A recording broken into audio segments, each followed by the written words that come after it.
President, and gentlemen, ladies of the House, standing here with 8 minutes in my hands and at this venerable and rather magnificent institution, I was going to assure you that I belong to the Henry VIII School of Public Speaking, that as Henry VIII said to his wives, I shall not keep you long. But now finding myself the seventh speaker out of 8 in what must already seem a rather long evening to you, I rather feel like Henry VIII's last wife. I more or less know what's expected of me, but I'm not sure how to do it any differently.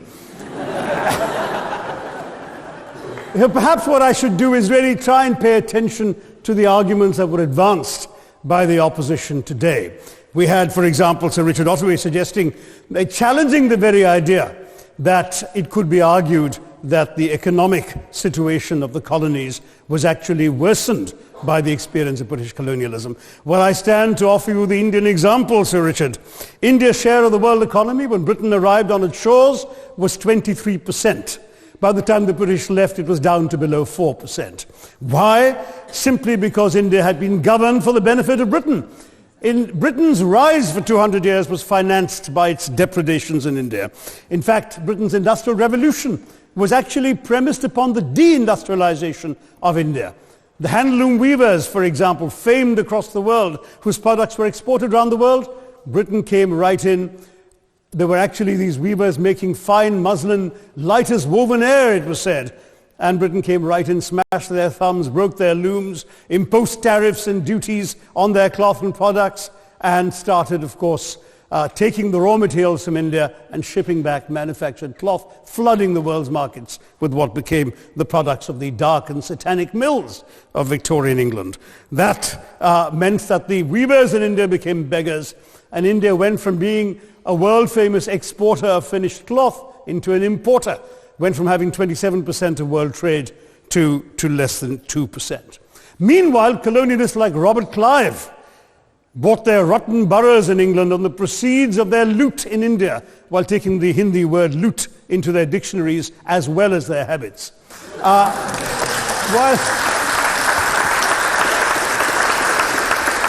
And the British had the gall to call him Clive of India, as if he belonged to the country, when all he really did was to ensure that much of the country belonged to him. By the end of the 19th century, the fact is that India was already Britain's biggest cash cow, the world's biggest purchaser of British goods and exports, and the source of highly paid employment for British civil servants. We literally paid for our own oppression. And as has been pointed out, the wealthy Victorian British families that made their money out of the slave economy, 1/5 of the elites of the wealthy class in Britain in the 19th century owed their money to transporting 3 million Africans across the waters. And in fact, in 1833, when slavery was abolished, what happened was that a compensation of £20 million was paid, not as reparations to those who had lost their lives or who had suffered or been oppressed by slavery, but to those who had lost their property. I was struck by the fact that your Wi-Fi password at this union commemorates the name of Mr. Gladstone, the great liberal hero. Well, I'm sorry, his family was one of those who benefited from this compensation.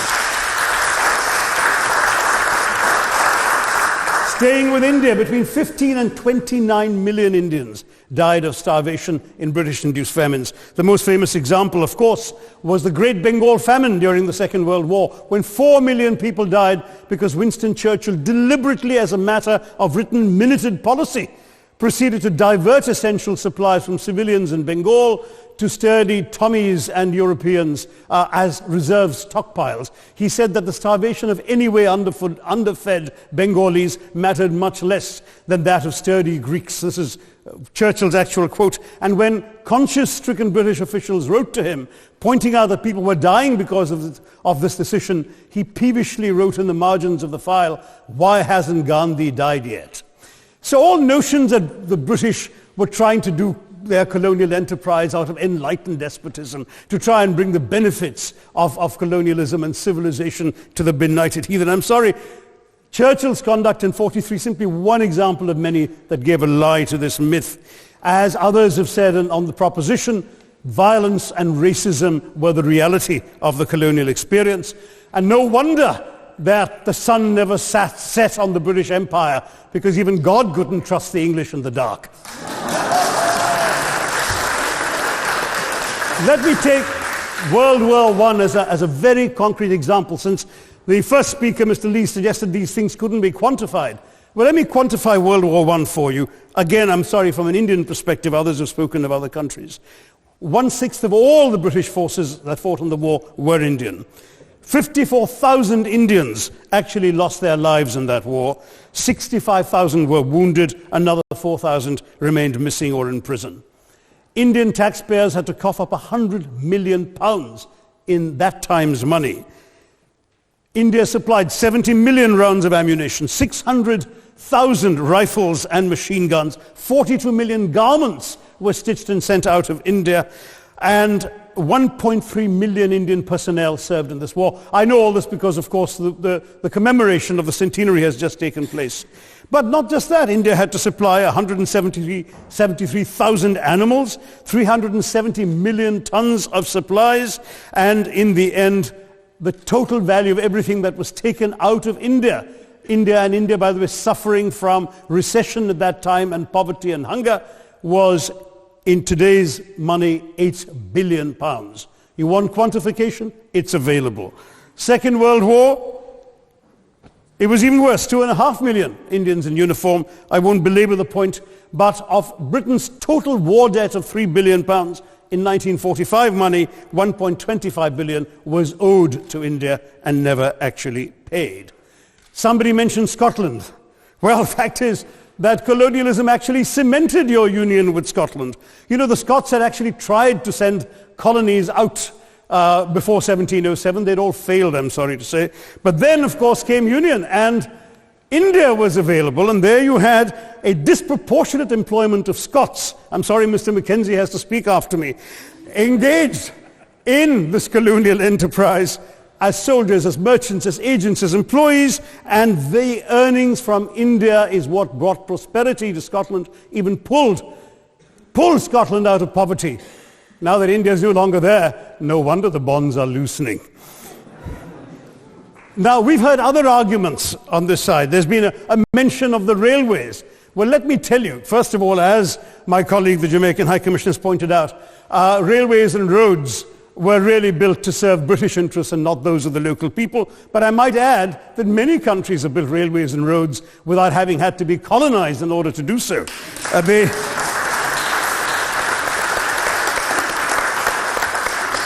They were designed to carry raw materials from the hinterland into the ports to be shipped to Britain. And the fact is that the Indian or Jamaican or other colonial public, their needs were incidental. Transportation, there was no attempt made to match supply to demand for mass transport, none whatsoever. Instead, in fact, the Indian railways were built with massive incentives offered by Britain to British investors, guaranteed out of Indian taxes paid by Indians, with the result that you actually had 1 mile of Indian railway costing twice what it cost to build the same mile in Canada or Australia, because there was so much money being paid in extravagant returns. Britain made all the profits, controlled the technology, supplied all the equipment, and absolutely all these benefits came as private enterprise, British private enterprise, at public risk, Indian public risk. That was the railways as an accomplishment. We're hearing about aid. I think it was again Sir Richard Ottaway who mentioned British aid to India. Well, let me just point out that British aid to India is about 0.4% of India's GDP. The government of India actually spends more on fertilizer subsidies, which might be an appropriate metaphor for that argument. If I may point out as well,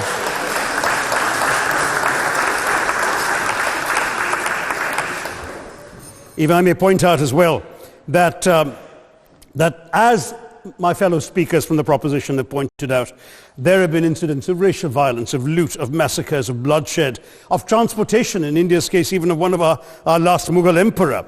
Yes, maybe today's Britons are not responsible for some of these depredations, but the same speakers have pointed with pride to their foreign aid. You're not responsible for the people starving in Somalia, but you give them aid. Surely the principle of reparations for the wrongs that have been done cannot be denied. It's been pointed out, for example, the dehumanization of Africans in the Caribbean, the massive psychological damage that has been done, the undermining of social traditions, of property rights, of the authority structures of these societies, all in the interests of British colonialism. And the fact remains that many of today's problems in these countries, including the persistence, in some cases the creation of racial and ethnic and religious tensions, were the direct result of the colonial experience. So there is a moral debt that needs to be paid. Someone challenged reparations elsewhere. Well, I'm sorry, Germany doesn't just give reparations to Israel. It also gave reparations to Poland. Perhaps some of the speakers here are too young to remember the dramatic picture of Chancellor Willy Brandt on his knees in the Warsaw Ghetto in 1970. And there are other examples. There is Italy's reparations to Libya. There's Japan's to Korea. Even Britain has paid reparations to the New Zealand Maoris. So it's not as if this is something unprecedented or unheard of that's going to somehow open some sort of nasty Pandora's box. No wonder Professor Lewis reminded us that he's from Texas. There's a wonderful expression in Texas that summarizes the arguments of the opposition: all hat and no cattle. Now, if I can just quickly look through the other notes I was scribbling while they were speaking. There was reference to democracy and rule of law. Let me say with the greatest possible respect, it's a bit rich to oppress, enslave, kill, torture, maim people for 200 years and then celebrate the fact that they're democratic at the end of it.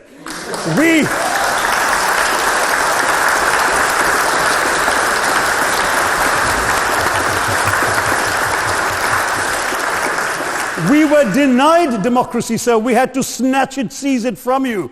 With the greatest reluctance, it was conceded in India's case after 150 years of British rule, and that too with limited franchise. Yes, indeed, ma'am. The opposition spoke quite highly of Greek and Athenian democracy on which the West should pride itself, and spoke of liberty and equality in that same name. The Athenian democracy was only functioning because of the slave society on which it was built. That's the nature of colonisation. All right, I don't think that needs contradiction, not from me at any rate. But if I may just point out, I think the argument made by a couple of the speakers, the first speaker, Mr. Lee in particular, conceded all the evil atrocities of colonialism, but essentially suggested that reparations won't really help. They won't help the right people. They'll be used as a propaganda tool. They'll embolden people like Mr. Mugabe. It's always nice how in the old days, I'm sorry to say that the people of the Caribbean used to frighten their children into behaving and sleeping by saying Sir Francis Drake would come after them. That was a legacy of that effect. Now it's Mugabe will be there. So this is the new sort of Sir Francis Drake of our times. The fact is very simply, sir, that we are not talking about reparations as a tool to empower anybody. They're a tool for you to atone for the wrongs that have been done. And I am quite prepared to accept the proposition that you can't put a monetary sum on the kinds of horrors people have suffered. Certainly no amount of money can expiate the loss of a loved one, as somebody pointed out there. You're not going to be able to figure out an exact amount. But the principle is what matters. The fact is that to speak blithely of sacrifices on both sides, as an analogy was used here, a burglar comes into your house, ransacks the place, stubs his toe, and you say, well, there was a sacrifice on both sides. That, I'm sorry to say, is not an acceptable argument.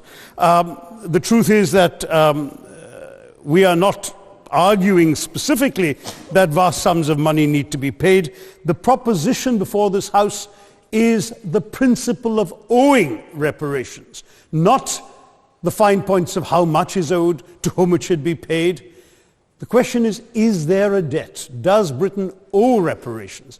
As far as I'm concerned, the ability to acknowledge a wrong that has been done, to simply say sorry, will go a far, far, far longer way than some percentage of GDP in the form of aid. What is required, it seems to me, is accepting the principle that reparations are owed. Personally, I'd be quite happy if it was £1 a year for the next 200 years after the last 200 years of Britain and India. Thank you very much, Madam President.